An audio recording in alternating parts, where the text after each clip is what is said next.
ہے رحمت الہی سے لبریز کائنات، ہے رحمت الہی سے لبریز کائنات، یہ ہے شب برات، یہ ہے شب برات۔ اور بندوں کی سمت رب کا خصوصی ہے التفات، بندوں کی سمت رب کا خصوصی ہے التفات، یہ ہے شب برات، یہ ہے شب برات۔ اور کھولے ہیں رب تعالیٰ نے عفو و کرم کے باب، کھولے ہیں رب تعالیٰ نے عفو و کرم کے باب، سب توبہ کرنے والوں کی دوزخ سے ہے نجات، یہ ہے شب برات، یہ ہے شب برات۔ اور آواز دے رہی ہے ہمیں رحمت خدا، آواز دے رہی ہے ہمیں رحمت خدا، آؤ قبول ہوں گے تمہارے مطالبات، یہ ہے شب برات، یہ ہے شب برات۔ محترم بزرگوں اور دوستوں اور نوجوان ساتھیوں، شعبان المعظم کا مبارک و مقدس مہینہ رواں دواں ہے، اور اسی مہینے کی 15ویں تاریخ کو شب برات کا اہتمام کیا جاتا ہے۔ شعبان المعظم کے بے شمار فضائل و مناقب کتب احادیث میں وارد ہوئے ہیں۔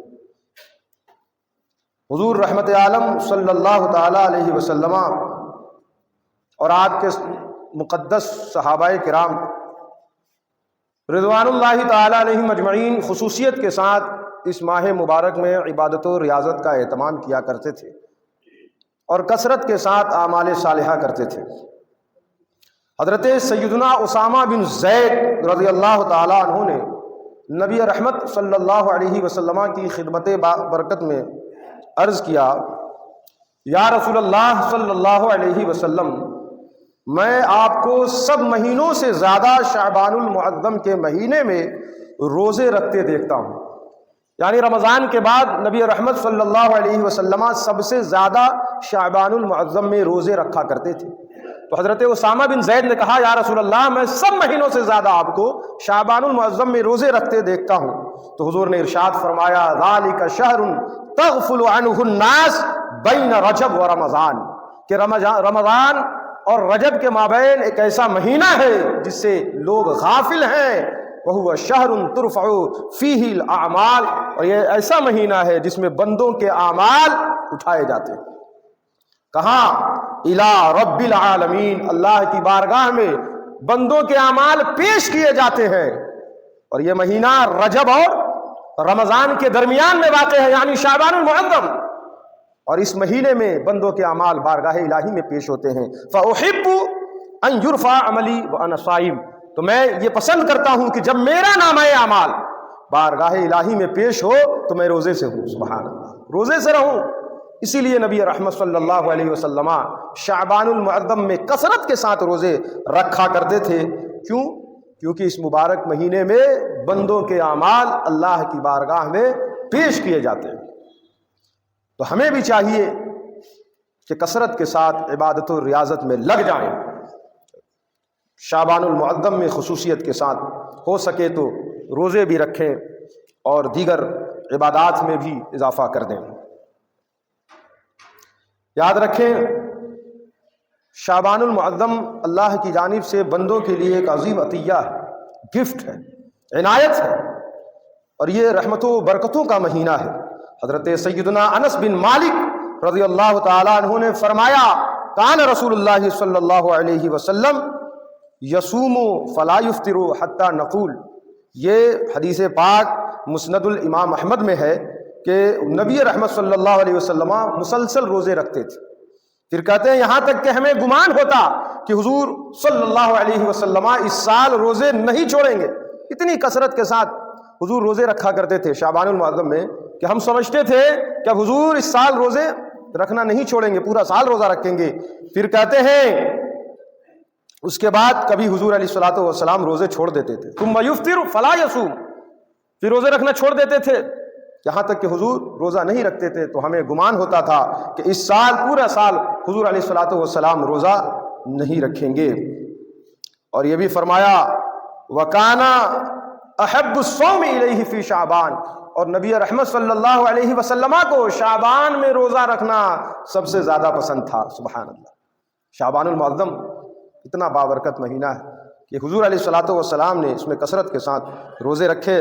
اور امی جان عائشہ صدیقہ طیبہ طاہرہ رضی اللہ تعالیٰ عنہا فرماتی ہیں کان احب الشہور الی رسول اللہ صلی اللہ علیہ وسلم ان یصومہ شعبان ثم یصلہ برمضان، کہ نبی رحمت صلی اللہ علیہ وسلم کو شعبان میں روزے رکھنا سب سے زیادہ پسند تھا، اور حضور اتنا روزہ رکھتے تھے کہ شعبان کے روزوں کو رمضان کے روزے سے ملا دیا کرتے تھے۔ سبحان اللہ، یہ حضرت عائشہ صدیقہ طیبہ طاہرہ رضی اللہ تعالیٰ عنہا نے فرمایا، یہ سنن ابو داؤد میں ہے۔ اس سے بھی آپ اندازہ لگائیں کہ شعبان المعظم کتنا بابرکت اور مقدس و مبارک مہینہ ہے۔ ایک اور حدیث پاک میں حضرت عائشہ رضی اللہ تعالیٰ عنہا ہی سے روایت ہے کہ حضور نے فرمایا شعبان و شہری و رمضان و شہر اللہ، کہ شعبان میرا مہینہ ہے اور رمضان اللہ کا مہینہ ہے۔ کیوں تو تمام مہینے ہر دن اللہ کا ہے، لیکن خصوصیت کے ساتھ شعبان کو حضور علیہ الصلوۃ والسلام نے اپنا مہینہ قرار دیا، شعبان و شہری فرمایا، شعبان میرا مہینہ ہے۔ تو جو حضور علیہ الصلوۃ والسلام کا مہینہ ہو جائے، ہم غلامان محمد صلی اللہ علیہ وسلم کے لیے اتنا ہی کافی ہے کہ حضور نے فرمایا کہ شعبان و شہری رمضان و شہر اللہ، کہ شعبان میرا مہینہ ہے۔ تو جو چیز حضور سے منسوب ہو جائے وہ عاشقوں کے لیے مقدس ہوا کرتی ہے، مبارک ہوا کرتی ہے، باعظمت ہوا کرتی ہے۔ اور فرمایا رمضان و شہر اللہ، رمضان اللہ تعالیٰ کا مہینہ۔ اور فرماتے ہیں وشعبان المطہر اور رمضان المکفر، کہ شعبان پاک صاف کرنے والا مہینہ ہے اور رمضان گناہوں کا کفارہ ادا کرنے والا مہینہ ہے۔ سبحان اللہ، شعبان انسان کے گناہوں کو صاف کرتا ہے، پاک کرتا ہے، اور رمضان المبارک گناہوں کا کفارہ بن جاتا ہے۔ سبحان اللہ، تو ہمیں بھی چاہیے کہ شعبان کی تعظیم کریں، اس کا ادب و احترام کریں، اور اس میں کثرت کے ساتھ عبادت و ریاضت کر کے اللہ تعالیٰ کو راضی کرنے کی کوشش کریں۔ حضرت سیدنا انس بن مالک سے روایت ہے کہ نبی رحمت صلی اللہ علیہ وسلم نے فرمایا شعبان و شہری، شعبان میرا مہینہ ہے، فمن عظم الشہر شعبان فقد عظم امری، تو جس نے شعبان کی تعظیم کی اس نے میرے حکم کی تعظیم کی۔ جس نے شعبان کا رسپیکٹ کیا، اس کا احترام کیا، اس کی تعظیم کی، ادب کیا، اس نے میرے حکم کی تعظیم کی، اور میرے حکم کی بجاوری میں اس نے شعبان کی تعظیم اور تکریم کی۔ اسی سے آپ اندازہ لگائیے کہ تکریم شعبان کو اپنے حکم کی تکریم قرار دیا نبی رحمت صلی اللہ علیہ وسلم، یعنی احترام شعبان احترام امر رسول اللہ ہے صلی اللہ علیہ وسلم، حضور علیہ السلام کے حکم کے احترام میں گویا شعبان کا احترام ہے۔ تو ہمیں شعبان میں گناہوں سے بچنا چاہیے، توبہ کرنا چاہیے، استغفار کرنا چاہیے۔ جو لوگ نمازیں چھوڑتے ہیں انہیں سچے دل سے توبہ کر کے عزم مصمم کرنا چاہیے کہ زندگی میں کبھی نماز نہیں چھوڑیں گے۔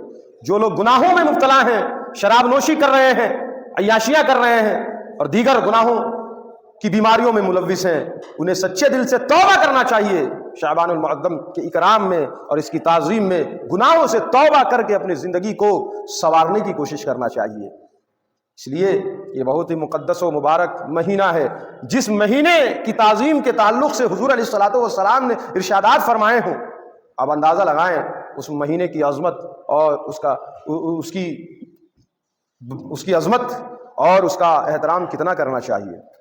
لیکن افسوس ہے کہ مسلمان اس مبارک و مقدس مہینے میں بھی خواب غفلت میں سو رہے ہیں، گناہوں میں مبتلا ہیں، نمازیں چھوڑ رہے ہیں، جھوٹ بول رہے ہیں، غیبتیں اور چغلیاں کر رہے ہیں، والدین کی نافرمانیوں میں گزرے اوقات کر رہے ہیں، عیاشیوں میں اور مبتلا ہیں، زنا کے اڈوں کو آباد کر رہے ہیں، گانے باجے لہو و لعب میں پڑے ہوئے ہیں، غفلت کے شکار ہیں، حرام کی کمائی میں لگے ہوئے ہیں، اور وہ سوچتے ہیں کہ ہمیں مرنا نہیں ہے۔ حالانکہ حضور نے فرمایا یہ ایک ایسا مہینہ ہے وَهُوَ شَهْرٌ تُرْفَعُ فِيهِ الْأَعْمَالُ، کہ جس میں بندوں کے اعمال اللہ کی بارگاہ میں اٹھائے جاتے ہیں۔ اب سوچیں کہ ہمارا پورا سال بھر کا ڈیٹا کلیکٹ کر کے جس مہینے میں اللہ کی بارگاہ میں پیش کیا جاتا ہے وہ یہی مہینہ ہے۔ اسی لیے حضور کثرت کے ساتھ روزہ رکھتے تھے، تاکہ جب بارگاہ الہی میں حضور کا نامہ اعمال پیش ہو تو حضور فرماتے تھے میں یہ چاہتا ہوں کہ جب میرے اعمال بارگاہ الہی میں پیش ہوں تو میں روزے سے رہوں، سبحان اللہ، اللہ کی عبادت میں رہوں۔ تو ہمیں بھی چاہیے کہ اس مبارک مہینے میں توبہ کریں، استغفار کریں اور عبادت و ریاضت میں لگ جائیں۔ تو حضور نے فرمایا کہ شعبان و شہری ومن عظم شہر شعبان فقد عظم عمری، کہ جس نے شعبان میرا مہینہ ہے، جس نے شعبان کی تعظیم کی تو اس نے گویا کہ میرے حکم کی تعظیم کی۔ ومن عظم عمری کنت له فرطا وذخرا، اور جس نے میرے حکم کی تعظیم کی قیامت کے دن میں اس کا پیش رو ہوں گا، رہنما ہوں گا۔ سبحان اللہ۔ تو فرمایا ومن، اور فرماتے ہیں سرکار دو عالم صلی اللہ علیہ وسلم، شعبان لتعظیم رمضان، کہ جب حضور علیہ السلام سے پوچھا گیا کہ رمضان کے بعد کون سے روزے افضل ہیں، سب سے زیادہ افضل روزے رمضان کے ہیں، رمضان المبارک کے روزے سب سے افضل ہیں۔ تو حضور سے پوچھا گیا کہ رمضان کے بعد سب سے افضل روزے کس مہینے کے ہیں؟ تو حضور نے فرمایا شعبان لتعظیم رمضان، کہ رمضان کی تعظیم کے لیے شعبان کے روزے رکھنا یہ رمضان کے بعد سب سے افضل روزے ہیں۔ سبحان اللہ۔ تو ہو سکے تو روزے رکھیے، روزے رکھیے۔ اس سے شعبان کے روزے رکھنے سے ایک تو پریکٹس ہوتی ہے کہ رمضان المبارک جو آنے والا ہے اس کے استقبال میں، اور اس میں جو روزے رکھنے فرض ہیں ہر حال میں رکھنا ہے، بغیر کسی شرعی عذر کے اگر کوئی چھوڑتا ہے تو پتہ ہی ہے گناہ کا مرتکب ہے۔ تو رمضان کی تعظیم میں شعبان کے روزے رکھنا یہ سب سے افضل ہے رمضان کے بعد، تو روزے رکھنے کی کوشش کرنا چاہیے، کیونکہ حضور علیہ الصلوۃ والسلام بھی اس مبارک مہینے میں کثرت کے ساتھ روزے رکھتے تھے، اور کئی احادیث کریمہ اس تعلق سے وارد ہوئی ہیں۔ حضرت سیدہ ام سلمہ فرماتی ہیں ما رأیت النبی صلی اللہ علیہ وسلم یصوم شہرین متتابعین الا شعبان و رمضان، سنن الترمذی کی حدیث پاک ہے۔ فرماتی ہیں کہ میں نے نبی کریم صلی اللہ علیہ وسلم کو ماہ شعبان اور رمضان کے علاوہ 2 ماہ مسلسل روزے رکھتے نہیں دیکھا۔ حضور مسلسل لگاتار شعبان اور رمضان میں روزے رکھا کرتے تھے، اور صحابہ کرام کا کیا جذبہ تھا کہ جب شعبان آتا تو صحابہ کرام قرآن کی تلاوت کی کثرت کرتے تھے، عبادت و ریاضت میں لگ جاتے تھے۔ جو حکام تھے وہ قیدیوں کو رہا کر دیتے تھے، مالدار حضرات زکوٰۃ کی ادائیگی کر لیتے تھے تاکہ فری ہو کر فل کنسنٹریشن کے ساتھ رمضان میں اللہ کی عبادت و ریاضت میں لگے۔ یہ طریقہ تھا صحابہ کرام علیہم الرضوان کا۔ تو ہمیں بھی تعظیم رمضان کے لیے کیا کرنا چاہیے؟ رمضان کی تعظیم میں شعبان میں روزے رکھنا چاہیے اور دیگر عبادت و ریاضت میں لگے رہنا چاہیے۔ یہ تو شعبان کی فضیلت میں نے مختصراً بیان کی۔ اسی شعبان کی 15ویں شب کو شب برات ہے۔ برات یعنی نجات والی رات، برات یعنی نجات والی رات۔ اللہ تعالیٰ نے دن اور رات بنائے، اور انہی ایام میں سے بعض کو بعض پر فضیلت رکھا، بعض دنوں کو بعض دنوں پر فضیلت دی۔ انہی افضل ایام میں سے ایک یوم شعبان المعظم کی 15ویں تاریخ بھی ہے۔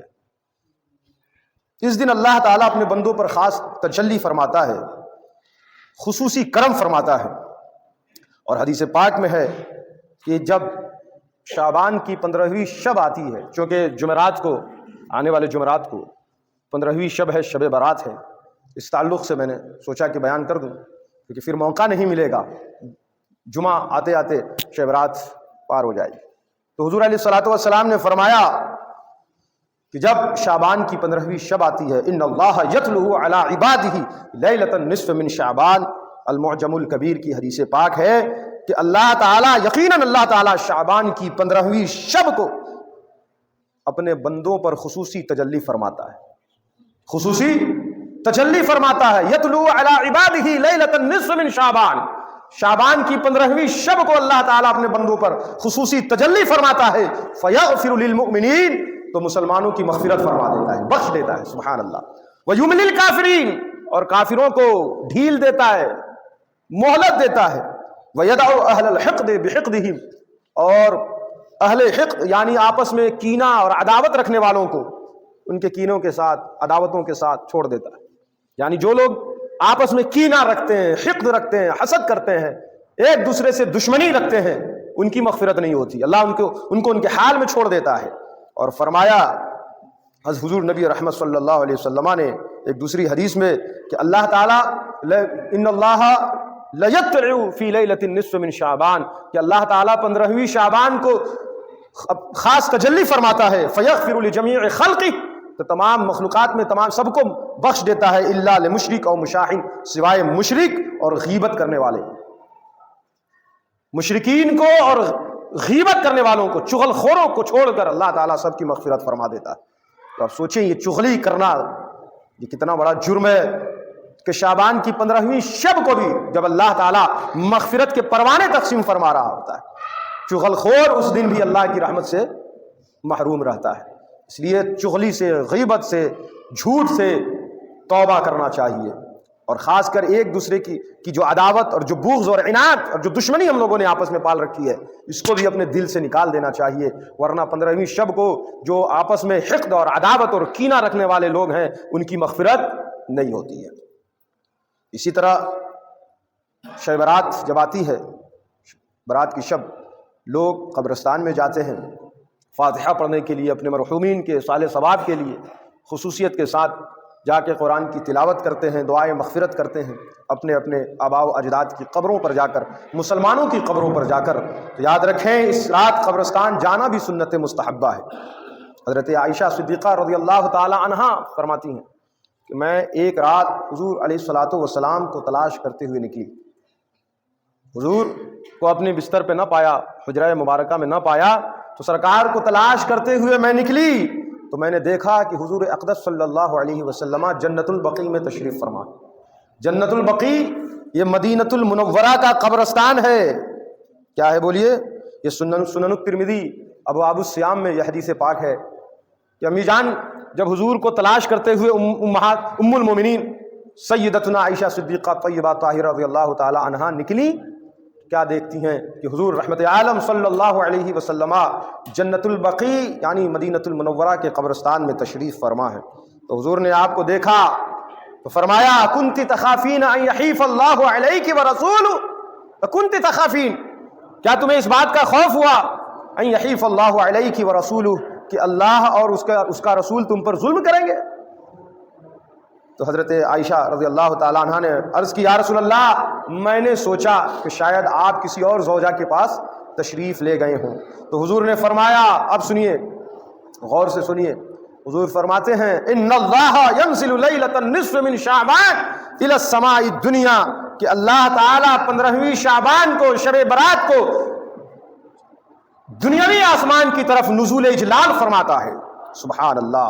فیغفر لیکثر من عدد شعر غنم کلب، تو بنی کلب کی بکریوں کی تعداد جتنی، بنی کلب ایک قبیلہ تھا، بنو کلب، اس قبیلے کے لوگ کثرت کے ساتھ بکریاں پالا کرتے تھے، اور ان بکریوں کے بال بہت ہوتے تھے، ان بکریوں کے بال بہت زیادہ ہوتے تھے۔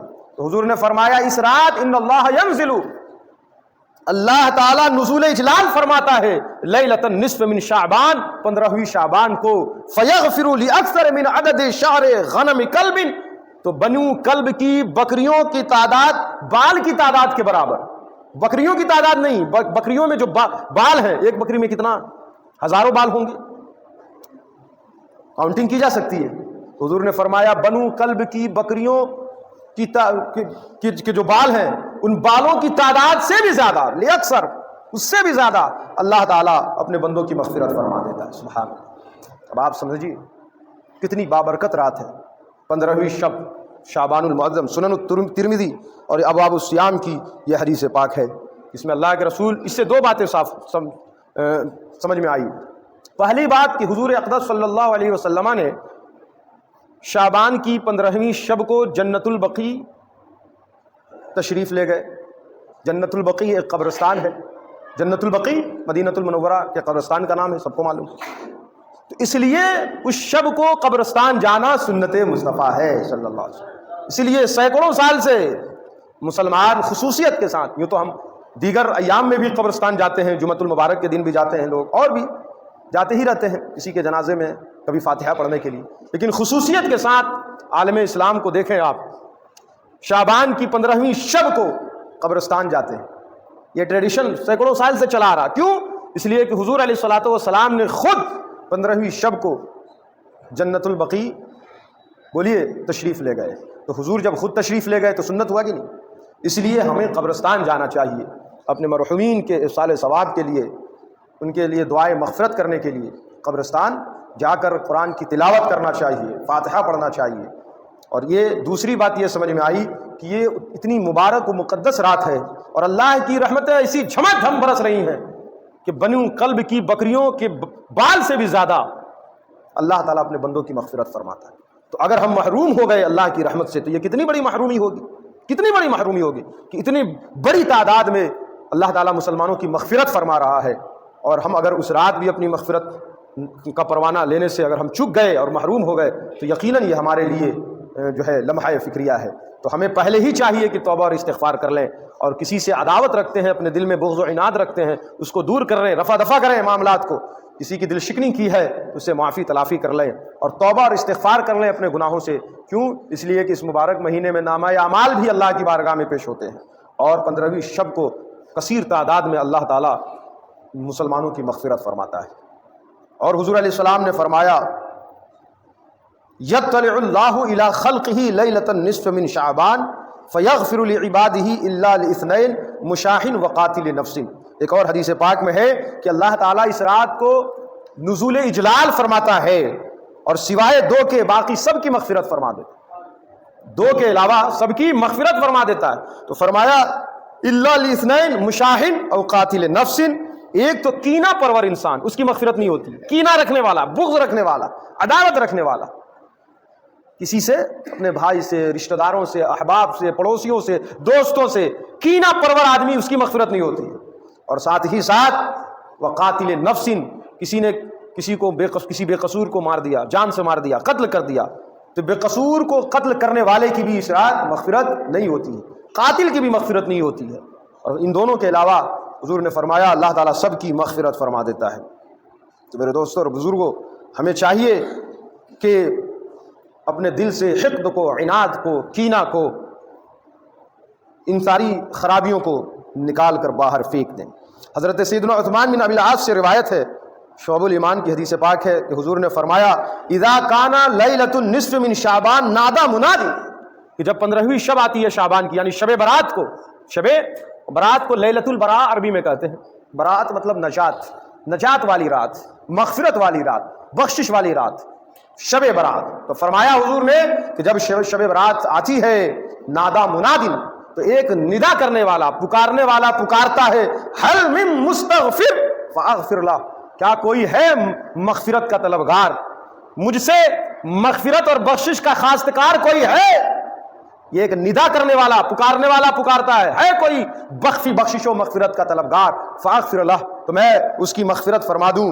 حل من سائل فاعطیہ، ہے کوئی سوال کرنے والا، ہے کوئی پریشان حال، رزق کی وجہ سے، صحت کی وجہ سے، دیگر مسائل اور مصائب میں گرفتار ہے کوئی شخص جو میری بارگاہ میں سوال کرے، دستے سوال دراز کرے، فاعطیہ، تو میں اسے عطا کروں۔ سبحان اللہ، یعنی اللہ کی رحمت پکار رہی ہے، گناہگاروں کو آواز دے رہی ہے، بے سہاروں کو آواز دے رہی ہے، مظلومین کو آواز دے رہی ہے، محرومین کو آواز دے رہی ہے، رزق کی تنگی کے شکار لوگوں کو آواز دے رہی ہے، جو صحت کے مسائل میں مبتلا ہے انہیں پکار رہی ہے۔ اللہ کی رحمت کہ ہے کوئی مدد کا طلبگار، ہے کوئی بخشش و مغفرت کا طلبگار کہ میں اس کی بخشش کر دوں، ہے کوئی دیگر مصائب و آلام میں گرفتار کہ میں اس کی پریشانیوں کو دور فرما دوں۔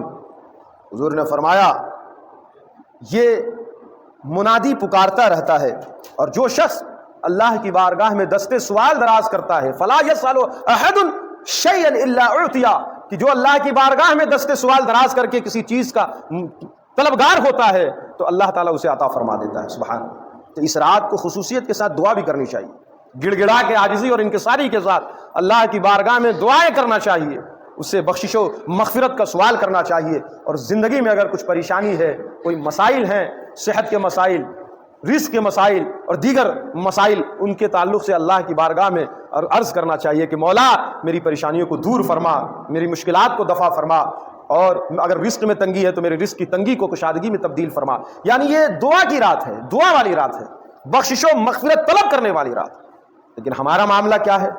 ہم صرف گھومنے اور ٹہلنے میں پوری رات کو برباد اور تباہ کر دیتے ہیں۔ ایسا نہیں ہونا چاہیے۔ خاص کر نوجوانوں سے ہم اپیل کریں گے کہ اس رات کو غنیمت جانیں۔ اگر آپ کو گھومنا ہی ہے تو پھر سو جائیں، آرام کریں گھر میں، نماز عشاء کی ادائیگی کے بعد آپ آرام سے سوئیں اور فجر پڑھیں۔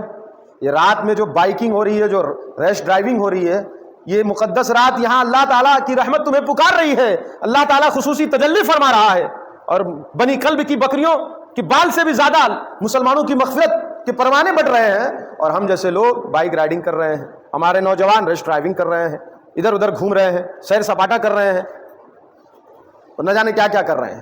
تو اگر یہی کرنا ہے تو پھر آپ آرام سے گھر میں سو جائیے، عشاء کی نماز پڑھیے، آرام کیجیے اور فجر پڑھیے، کیونکہ عشاء پڑھنا فرض ہے، فجر پڑھنا فرض ہے۔ رات میں جاگنا یہ سنت ہے، فرض نہیں ہے۔ پڑھیے گا تو ثواب ملے گا، اگر سوئیے گا تو کوئی گناہ نہیں، لیکن اگر آپ جاگتے ہوئے گناہ کیجیے گا تو ایک تو مبارک رات اس کی آپ توہین کر رہے ہیں، اور بجائے ثواب کمانے کے گناہ کر رہے ہیں۔ تو گناہ کمانے سے اچھا ہے کہ آدمی سو جائے۔ تو یہ بہت ہی مبارک رات ہے، ہمیں قبرستان جانا چاہیے۔ کچھ لوگوں نے تو یہ بھی نکالا ہے کہ ہم جب تک 4-5 قبرستان نہیں جائیں گے تب تک جو ہے آرام سکون سے نہیں بیٹھیں گے، 1-2 قبرستان کافی ہے۔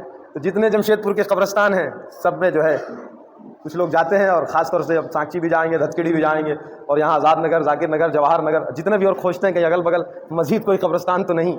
تو بہرحال وقت ضائع کرنے سے کیا فائدہ؟ آپ ایک قبرستان چلے گئے، ہو سکتا ہے دوسری جگہ بھی آپ کے کوئی رشتہ دار ہوں، وہاں بھی چلے جائیے، دعا کر لیجیے، پھر آ کے مسجد میں عبادت کیجیے یا گھر میں کیجیے۔ صرف گھومتے رہنا یہ تو اپنے جو ہے نا وقت کو برباد کرنا ہے۔ اور یہ مبارک رات جب اللہ کی رحمت ہماری طرف متوجہ ہو رہی ہے، بجائے اس کے کہ ہم اللہ تعالیٰ کی بارگاہ میں عریضہ پیش کر کے اور دعا کر کے اپنے نصیبوں کو چمکائیں، اپنی بگڑی کو بنائیں، ہم اور جو ہے خود کو بگاڑنے میں لگے ہوئے ہیں۔ تو نوجوانوں سے ہماری گزارش یہ ہے کہ اس رات کو غنیمت جانیں، ریش ڈرائیونگ سے بچیں، دوسروں کو مذاق بنانے کا موقع نہ دیں۔ دیگر لوگ جو ہیں غیر مذاہب کے لوگ، وہ لوگ بھی پریشان رہتے ہیں، اچھی بات نہیں نا ہے۔ ہمارا دین ہمیں کسی کو تکلیف دینے کے لیے کوئی کام کرنے کا حکم نہیں دیتا ہے۔ یا تو آپ عبادت میں رہیں، عبادت و ریاضت کریں، قبرستان جائیں، فاتحہ خوانی کریں، آ کے مسجد میں یا گھر میں نماز پڑھیں۔ یہ جو ہے فضول میں ادھر ادھر مٹر گشتی کرنا اور بائک میں سوار ہو کے، خاص کر یہ نوجوان لوگ کرتے ہیں حرکت۔ الحمدللہ اپنے جو سمجھدار لوگ ہیں، عمر دراز لوگ ہیں، وہ تو خیر عبادت ہی کر رہے ہیں، ہماری ماں بہنیں بیٹیاں بھی تو ماشاءاللہ گھر ہی میں رہتی، لیکن یہ جو ہمارے نوجوان ینگسٹر ہیں، یوتھ، ان کو جب دیکھیے یہ بائک، یہ ایک الگ ہی بیماری ان کو سوار ہے، اور جب تب یہ کبھی مانگو میں گھومیں گے اور کبھی دھتکڑی میں گھومیں گے، کبھی ادھر کبھی ادھر۔ تو بچوں کو بھی نصیحت کرنا چاہیے، خاص کر جو گارجین ہے، کہ بابو یا تو تم جاؤ قبرستان فاتحہ پڑھو، مسجد جاؤ نماز پڑھو، یا گھر میں رہو۔ یہ تم بائک لے کے ادھر ادھر جو مٹر گشتی کر رہے ہو، بجائے ثواب کمانے کے گناہ کما رہے ہیں۔ اس لیے کہ اس مبارک رات اللہ تعالیٰ خصوصی تجلی فرماتا ہے اور بخشش و مغفرت کا پروانہ عطا فرماتا ہے۔ حضور علیہ الصلوۃ والسلام نے خود جو ہے جنت البقیع حضور تشریف لے گئے ہیں۔ تو اس مبارک رات کو آپ جو ہے سنت کے طریقے پہ گزارنے کی کوشش کیجیے۔ اب 15ویں شعبان کا جو روزہ ہے اس تعلق سے آپ ایک حدیث پاک سماعت کیجیے، سنن ابن ماجہ میں ہے، کیونکہ اس مبارک مہینے میں حضور نے بھی کثرت کے ساتھ روزے رکھے۔ ہمیں بھی چاہیے کہ سنت مصطفیٰ کی ادائیگی کرتے ہوئے جہاں تک ہو سکے ممکن ہو روزہ رکھیں۔ حضور علیہ الصلوۃ والسلام نے فرمایا، اور یہ روایت مولا کائنات علی بن المرتضیٰ شیر خدا نے بیان کی ہے، یہ ان سے روایت ہے کہ حضور فرماتے ہیں اذا کانت لیلۃ النصف من شعبان، کہ جب 15ویں شعبان آتی ہے، یعنی شعبان کی 15ویں شب ہوتی ہے، تو حضور فرماتے ہیں اس وقت کیا کرو، فقوموا لیلہا وصوموا نہارہا، تو رات میں قیام کرو، وصوموا نہارہا، اور دن میں روزے رکھو۔ حضور نے کیا فرمایا، جب شعبان کی 15ویں تاریخ آئے تو 15ویں شعبان کی شب کو، یعنی شب برات کو، فقوموا لیلہا، رات میں قیام کرو، عبادت کرو، نوافل پڑھو، قرآن کی تلاوت کرو، وصوموا نہارہا، اور دن میں روزہ رکھو۔ کیوں؟ فإن اللہ ينزل فیہا لغروب الشمس الی سماء الدنیا، کہ اللہ تعالیٰ غروب آفتاب سے لے کر طلوع فجر تک آسمان دنیا کی طرف نزول اجلال فرماتا ہے، سبحان اللہ۔ فیقول، اور کہتا ہے، الا مستغفر لی فاغفر لہ، ہے کوئی بخشش و مغفرت کا طلبگار کہ میں اس کی مغفرت کر دوں، سبحان اللہ۔